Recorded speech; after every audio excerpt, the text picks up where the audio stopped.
Well,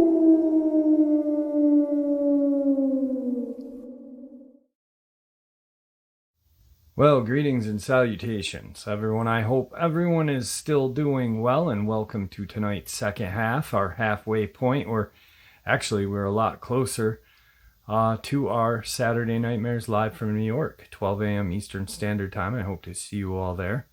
Before we get into the second half, though, a couple links. As many of you know, I rely on Patreon, PayPal, channel membership, and the merch to help the channel to continue to grow and go. Links to Patreon, PayPal, and channel membership is in the description below. Merch displayed directly under the video. Also, Dogman Frightening Encounters, Volume 1 through 3, the audiobook versions. They were written and researched by Tom Lyons, narrated and produced by me, Jeff Nadolny. Those audiobooks are available on Audible, Amazon, and iTunes, links to which are also in the description as well. And finally, last but definitely not least, if you'd really like to help support the channel to continue to grow and go, simply subscribe. It doesn't cost a cent. Click the like button, takes half a second. If you don't want to miss out on any of the informative uploads I put out daily, click that bell icon, and folks, please leave a comment. Why? Well, because all these things really do help the channel to continue to grow and go. And yes, folks, they definitely do matter. Now, everyone, I have taken far too much of your time. Let's jump into the second half, shall we? All right, folks, these are two of my all-time favorite Dogman experiences when a Dogman is confronted by another kind of apex predator. And both really, not to sound corny, but have a special place in my heart. You know, I really love both of them, especially the second one. But they're absolutely horrifying at the same sense. Today's first animal interaction. It's not too often one reports seeing or having indications of a cryptid with a normal animal. If they are believed to be real, however, humans cannot be the only things that interact with, and not every animal out there is vulnerable.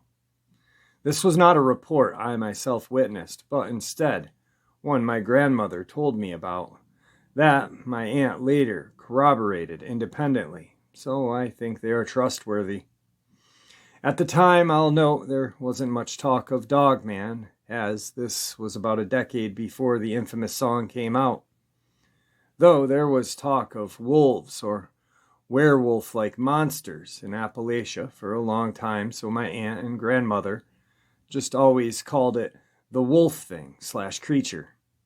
For a little background on my grandparents, currently aunt's home is in the backwoods of western Grayson County, Virginia, which to this day is still sparsely populated, outside of one or two large towns on the east side. And back then, it was even less so. Extremely thick forest with hilly terrain in all directions. You have to get on a dirt path and follow it for about a half a mile to get to a gravel-covered side road. And then you follow it for about 30 minutes to reach a very small town just across the North Carolina border.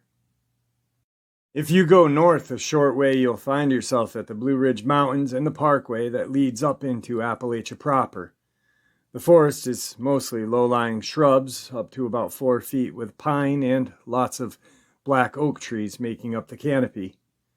There's a clear stream about 30 yards from the house which has fish quite frequently. This, along with the wild blackberries, tender leaf shrubs, and some apple trees, makes it very lucrative for wildlife.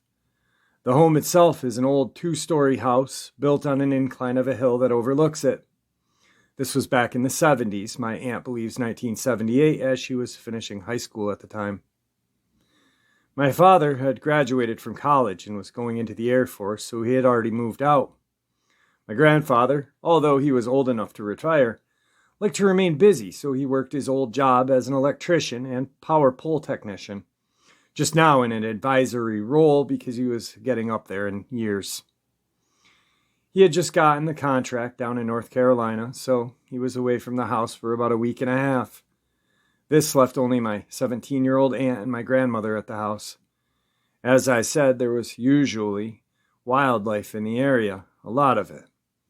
A typical morning for my grandmother was making breakfast and sitting on her porch watching the deer and rabbit eat at the shrubs. Sometimes she would also see or hear bobcat, fox, and coyote. On one occasion, a mountain lion and her cubs strolled through right past the house. One animal she was very familiar with in particular was a very large black bear, who could be recognized by folks around those parts from the white patch on his chest and the hole in his left ear. My grandmother nicknamed him Captain because he had the habit of sitting on his haunches and reaching up with his paws to pick the apples, a motion that looked like he was shooting. Captain was a very big black bear, but was not very aggressive unless tested. He seemed to have an agreement with my grandmother and grandfather. If they had left him alone, he would leave them alone. He'd just stroll by the house every now and then and have some blackberries on the bushes or some apples that had fallen down, which meant he came by the house often, as he was too big to climb the trees much more, and the fruit trees around the house were low enough so he could reach up and pick his food. My grandfather guesstimated he was somewhere between 500 to 600 pounds, roughly 6 feet, as my grandfather once measured some scratch marks he left on the tree. During the week, my grandmother noticed a fairly sharp decline in the animals nearby. It was the latter part of summer in the wet season, so most of the plants were in full bloom, and the leaves were at their tenderest. Yet she couldn't see the hide nor hair of any rabbit or deer coming to graze. The coyote she had been yapping every night for the past month seemed to vanish. A few neighbors, by neighbors I mean people who lived within 5 miles, who stopped by told her something had taken their dog and their chicken coop had been smashed into. They assumed the mountain lion that lurked about had done it, since it was the only thing that could feasibly take down a large farm dog, as they had seen Captain and only other predator nearby big enough to take down an 80-pound plus farm dog. The day after, in a completely different area, gorging himself on a dead deer. They checked around and couldn't find anything. The next night, my grandmother was woken up by my aunt, who told her she had heard something bang against the outside of the house. Checked around in the morning after and found one of the deer butchered with blood smear on the wall. Judging from the way the gravel was disturbed, the deer had been walking by the house when something ambushed it, and in a struggle it got smacked against the wall. My grandmother, having grown up in these woods, was very familiar with predator kills and their methods.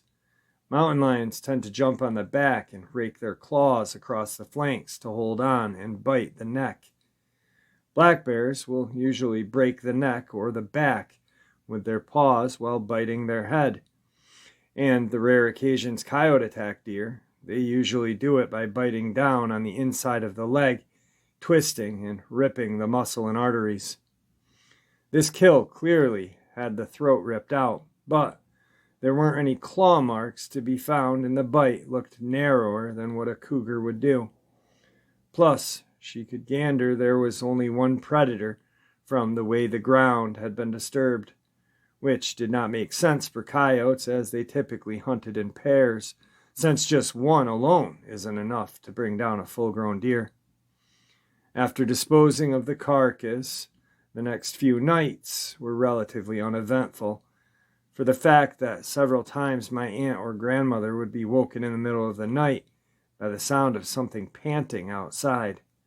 Now, in these woods, you could hear a pin drop, if it's close enough, and at some points, where the animal making the panting was directly outside of the wall. One day my grandmother was picking some berries when she noticed what looked like dog tracks of a very large hound going through the mud flat bordering the nearby stream. Thinking it may be the missing farm dog, who had just maybe run away, she followed the tracks until she heard something loudly growling at her from across the stream.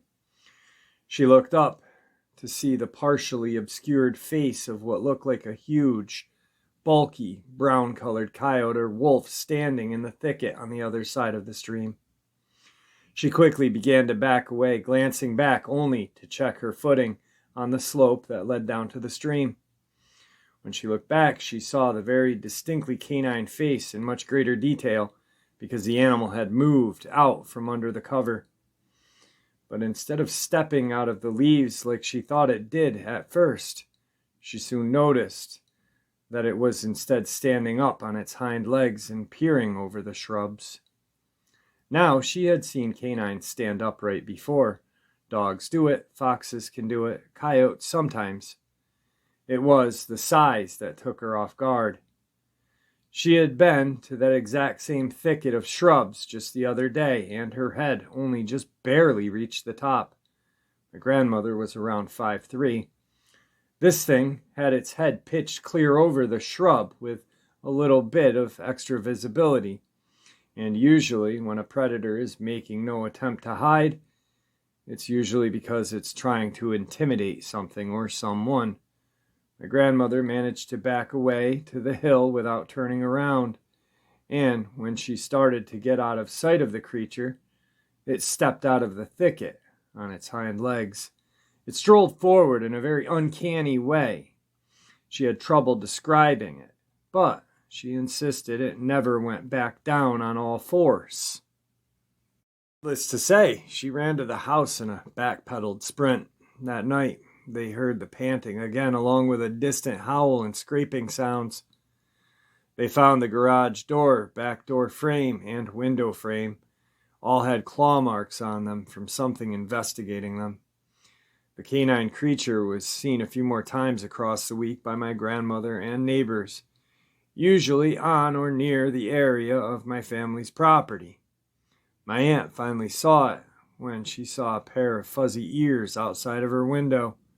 Now, she wasn't startled right off the bat from this, as Captain would usually come to her window a few times before, and she gradually lost the fear of the big bear over the years. But in his case, his ears just barely reached the edge of the window sill, whereas in this case, you could clearly see them and the top of the owner's head. She quickly realized that this was not the bear because of the pointed shape, brown coloring, and the fact it had two fully intact ears. They also started to detect a very pungent smell on the side porch, one time finding what looked like some urine or some other liquid stains on it, suggesting an animal had scent marked it and claimed it the spot. It all came to a head on a Wednesday night when they heard howling in the distance grow closer. My grandmother flipped on the porch light and glimpsed the canine animal quickly sprinting. Lawn on its hind legs again, her sighting confirmed just how big it was. She had seen timber wolves at the zoo up to 150 pounds, and she was certain this was at least a bit more than twice that size. For several hours of that night, they could hear it roaming around the property and pressing against doors like it was trying to find a way in. They glimpsed at several points the shine of yellow eyes peering through the windows, as well as a broad, long-fingered paws being pushed against the glass briefly. This was the day and age before cell phones and 24-hour police service in rural areas, so no one had any means of immediately calling the police. Instead, my grandmother had to wait numerous minutes on a dial line with difficulty trying to call the police station in 2 towns over. She was distracted by my aunt screaming, running into the bedroom to get one of the guns out. She'd been sitting in the living room when she felt a clicking against the glass and saw the wolf thing pressing its face and baring its teeth against the surface of the glass, its claws fully outstretched. Both of them started to try and get the rifles and shotguns out. It was becoming increasingly clear that the creature was trying to get into the house, and knew they were in there. They heard it panting through the wall before there was the sound of heavy footprints and a very loud thump, with a flash of fur on the edge of the window. They ran to the innermost room, the pantry locker, and stayed in there with their guns. Now it's not like in the movies when creatures roar, snarl, and hiss constantly, no matter what they're doing, but they did hear commotion outside. My aunt and grandmother had the faintest idea what was going on and did not investigate until the morning after, but they could tell something was antagonizing something as occasional grunts, barks, and rumbles were audible through the blackness for about a minute and gradually moving off. They found no bodies, but there had clearly been a ferocious altercation. The ground was ripped up in multiple spots. The wall had a dent in it, and there was some oxidized blood traces on the grass and dirt. My grandmother also found a trail where something had charged through the shrubs and recovered several vague dog prints as well as wider tracks moving in the same direction. The animals all seemed to come back by the end of the week, and the howls stopped. When my grandfather came back home, he, my aunt, and some neighbors surveyed the area and made sure they could not find that wolf creature. Evidently, the neighbors had also heard the howls around their property at night. That stopped recently as well. They couldn't find it despite surveying the whole property, though they did find what looked like a track leading out of the property and running off into the mountains. Several days later, my grandmother saw Captain again, marking his territory by rubbing up against a tree in their yard and scratching the bark. He had several cuts across his muzzle. He was missing patches of fur, had some healed bite wounds on his arms, and a hole in his ear. Torn open to the point he was missing half the ear now. But other than that, and a slight limp that went away in time, he was fine. My aunt joked that he looked rather proud of himself. When he was told about the urine-like smell on the doorstep when the wolf creature was running amok, my grandfather speculated it was trying to claim its territory.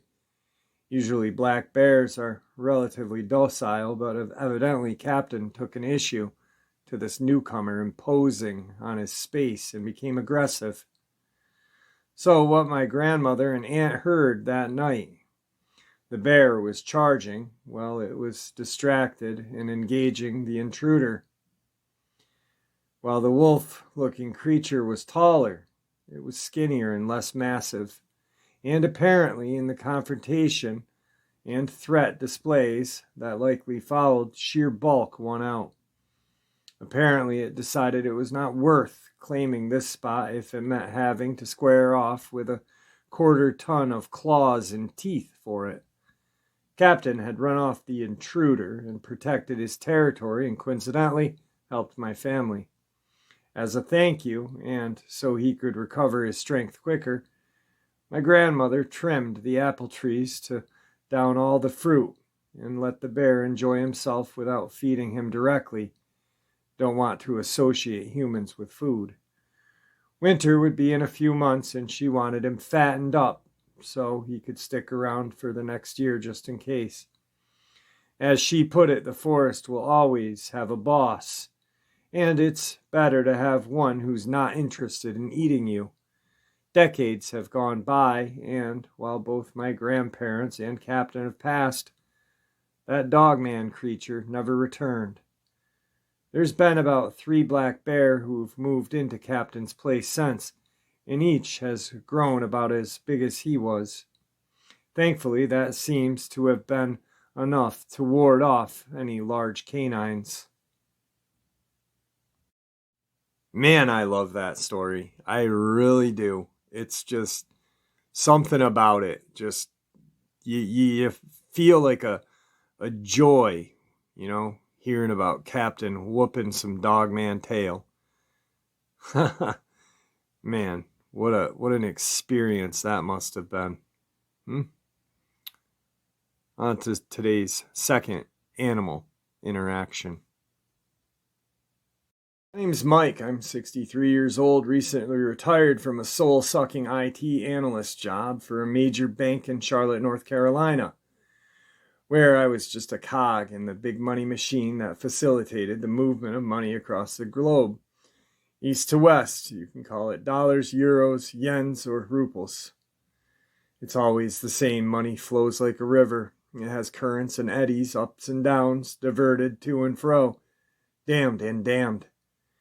You see the trillions of monetary units flowing across the world and wonder if only a small percentage of it were diverted to help people out, stamp out war, feed the hungry, health care for all who needs it. But that's not the game, and I had to leave it behind. I'm not here to comment on the vagaries of modern society. I'll leave that to the poets, priests, and politicians who are paid for their words and lies. So I retired to the country, not off the grid, but close enough to see the edge. Close enough that I can see the footsteps of those who came before, the early pioneers and settlers, the wagon tracks and homesteads of the long-dead chapter in American history. A time of exploration and discovery, and a time where one man was deemed only a percentage of what makes up another man by law. A time where cotton and tobacco were the currency of the world, and they truly flowed on rivers. My best friend forever, Galen Chauncey, and I love to explore the remnants of this bygone era before the march of modern society wipes them out forever. Luckily, I live in the largest and least populated county in Virginia, so there are many abandoned homesteads and graveyards from the late 1700s through the Civil War and subsequent migration out of the war-torn South. Galen always has her voice recorder and camera at the ready. I usually man the video camera. She has gotten many EVPs and filmed countless orbs and ghostly manifestations. I guess you could call it that. She truly puts the ghost hunter shows to shame. In our investigations, her one rule is to run if she says run and no questions. A rule I obey maybe 75% of the time. Maybe 10 miles from my house, up on a hill, sits a large mid-1800s mansion, made inaccessible by the lack of a driveway and a tangled thicket of brush and briar. There were vultures nesting on the chimney. Talk about spooky. Of course, Galen was itching to investigate. I would always make up an excuse on not to go up there. Either it was too cold, too wet, too damn scary, man. But where most men would fear to tread, Galen goes, "Come on." And she says it gleefully, which makes it all the much more unnerving. So giving in to the inevitable, we go out to investigate. I park my truck below the house about 50 yards away. It's a beautiful autumn day in the Appalachians, so I could not weasel my way out of it this time, and I had to admit I was curious as hell to see what was up there. With the smell of sassafras and chimney smoke in the air, we started to make our way through the brush and trees. I was struck by all the debris all around. I found a rustled-up machete, water bottles, and even an old smashed video camera. But the shoes, tennis shoes, and old moss-covered boots littered the ground. We finally hacked our way to the front porch. It was magnificent in its decay. The ornate banisters, the eaves crafted in a day where craftsmanship ruled and deadlines were an afterthought. The inside was bone dry for the most part. There were many artifacts and clothing from the previous tenants, and more shoes. There was even a TV from the 60s in one of the rooms, which seemed to be the last time the house was occupied. We proceeded to explore the mansion room to room. We separated, Galen with her voice recorder and camera, me with the video camera. I went out back and found an old well with a smet all around it. I looked over the edge down into the well as best as I could. I thought I saw a pair of golden eyes, but it was hard to see, so I adjusted the viewer on the camera and held my hand over the hole. In the viewer, I could clearly see a pair of dark golden eyes glowing in the darkness of the hole. I was just about to cry out to Galen when I heard her shout, "Mike, get up here, quick!" She was at the back of the house in what looked like the kitchen. Off the side was another leaf and debris covered room with a hatched door in the middle. It looked to be the door of the root cellar, so we made our way to the door. It reeked with the stench of death in the room, and it got stronger the closer we got. Galen goes, "Look!" At the bottom of the steps was a carcass of a huge deer, lying partially in the dim light of the small amount of sun that made its way in, and partially in the darkness of the root cellar. I was kind of relieved. I thought to myself, that explains the blood and the stench of death. I was just beginning to tell her I'm not going down there when the carcass suddenly and quickly was dragged out of the light into the darkness. One of us screamed, and I'm pretty sure it was me. Galen did not have to tell me to run this time. We both bolted out of the room toward the front door. I let her go first out the front door, down these steps into the brush. If we were going to be eaten, best it was me first. But I had the keys to the truck. The things you think of when you're about to be eaten. I got about 20 feet into the brush and looked back, and what I saw shook me to the core. In the darkness of the doorway, I saw 2 red eyes glowing like brake lights at a semi-truck in the night. I froze in my tracks. I was able to make out a dark shape in the darkness of the doorway. It looked like a huge dog or wolf, Bible black with huge pointed ears on the top of its head. It was then the eyes. They went into a malevolent squint, and then the mother effer smiled at me. I could see the pure white teeth, the canines on either side, and the front teeth were not rounded like other dogs, but went straight across. It had a flat, piggy snout, and I could see its nostrils flare as it lifted its head to get my scent. It then lowered its head and laser-eyed into mine, right down to my soul. The eyes glowed so red that I initially felt that it had me, that I was his for the taking. I couldn't move, and I dropped to my knees, hanging onto the tree. At this time, Galen yelled, "Mike!" with a hint of exasperation. That broke the hold it had on me, and I bolted. The door lock remote on my key fob so Galen could get into the truck. I got in, fired the ignition, dropped it into gear, and spurred a rooster tail of dirt and gravel 20 feet into the air. "What was that?" Galen said. I replied, "I don't know. Not sure myself what I had just seen." "Maybe it was a bobcat," said Galen. "You're probably right," I replied, relieved in the fact that she had not seen what I had, that she had not looked into the eyes of the devil as I had, that he did not know who she was, that she wasn't on his list. That's what I somehow felt was true.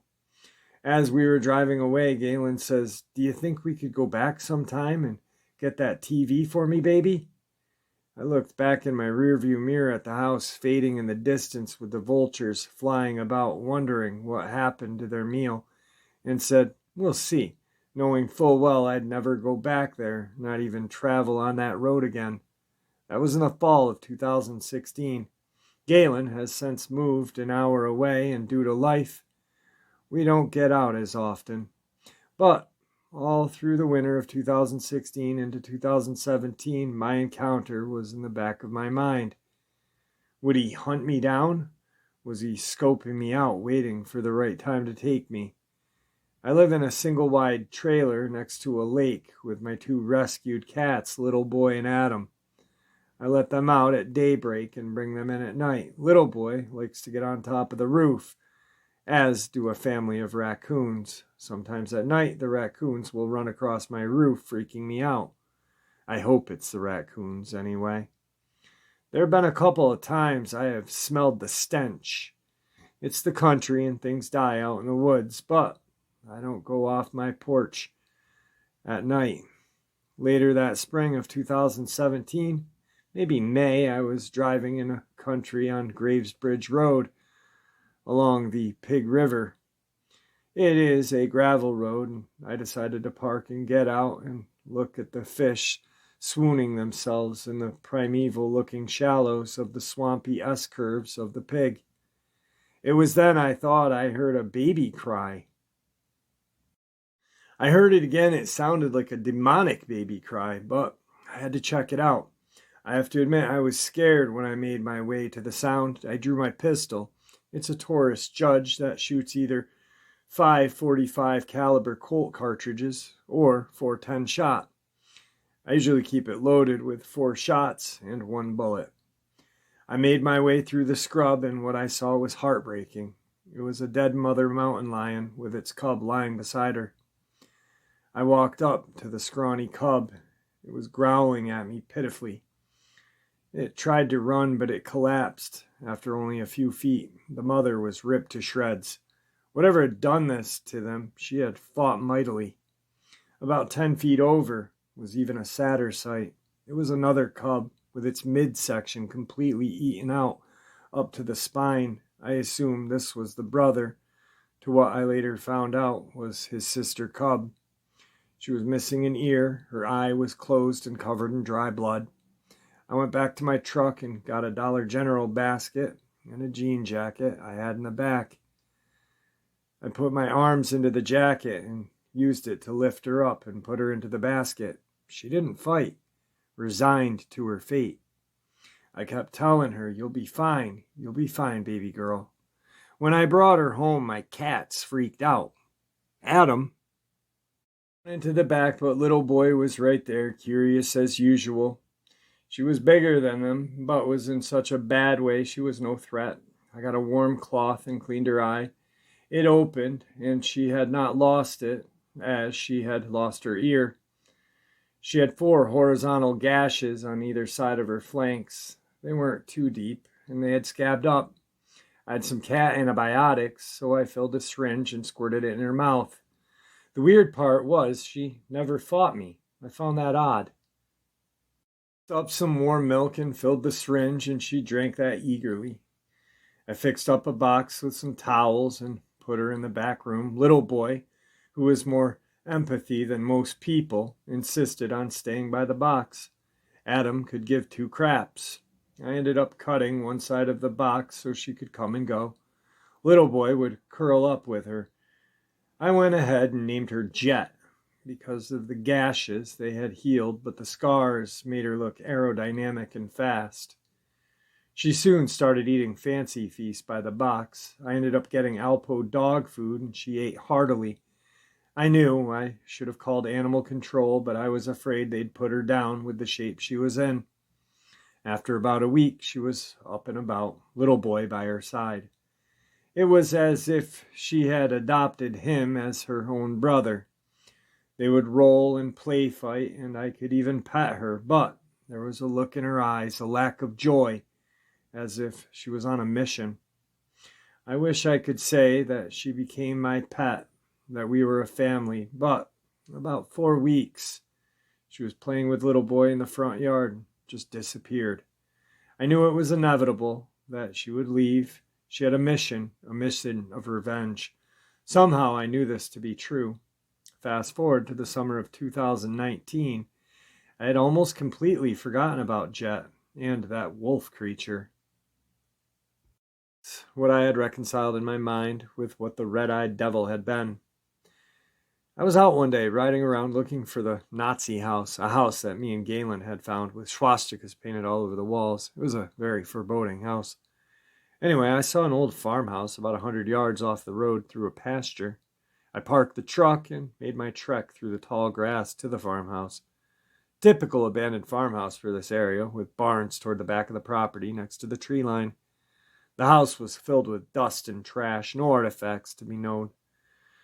The barn was further back with a pond next to it, so I decided to check that out. I walked up to it and through the door when I saw it. The wolf creature. It was crouched down on its haunches with a small deer in its hands. It had hands with elongated fingers with claws on the end. It was feasting on the poor baby deer like a man would an ear of corn. Then it stood up and smiled at me. My God, it must have been 7 feet tall. It was holding the deer in one hand like a basketball. I say this because the beast looked like a basketball player, thin at the waist with a large, developed chest. It was a male because I could see its junk. The legs weren't like a man, but like a dog's, only longer. I knew it was a Dogman at this point. I grabbed my pistol and turned to run. Simultaneously, I could hear it take off behind me. 30-foot head start, but I knew I hadn't much time. I started firing behind me. I heard it yelp when a slug hit it, but I knew the 410 was not going to do much but piss it off. I fired the last shot, and just as I reached the front side of the farmhouse, I knew I was a goner. That's when I saw a flash of movement to my left from off the porch. I heard an incredible collision of sound and growling. I turned and fell back. It was Jet. The one-eared bitch had jumped on its back and had a death bite on the back of its neck. I could see her powerful muscles bulging and heaving as she dug in on that black bastard. It turned its head to try to get Jet, but she just adjusted her bite and grabbed onto the front of its neck. It roared with a strangled howl. She glanced at me. The look on her face was pure revenge. I knew she was getting even for her mother and brother. "Get that mother effer, Jet," I yelled. Suddenly, the Dogman was able to grab Jet's left paw with its mouth, and she lost her grip on its neck. I took this as a sign to get the heck out of there and took off toward my truck. I heard the battle just echoing through the small valley. I got to the truck and turned just in time to see the Dogman running back around the barn into the tree line. Jet limped on 3 legs back onto the porch. I could see her breathing mightily as she licked her paw. She looked up at me and then to her left. She jumped off the porch and ran as fast as she was able to the edge of the woods. I was curious what she was doing. That's when I saw why. She had 2 cubs waiting in the tall grass. The 3 of them started loving each other.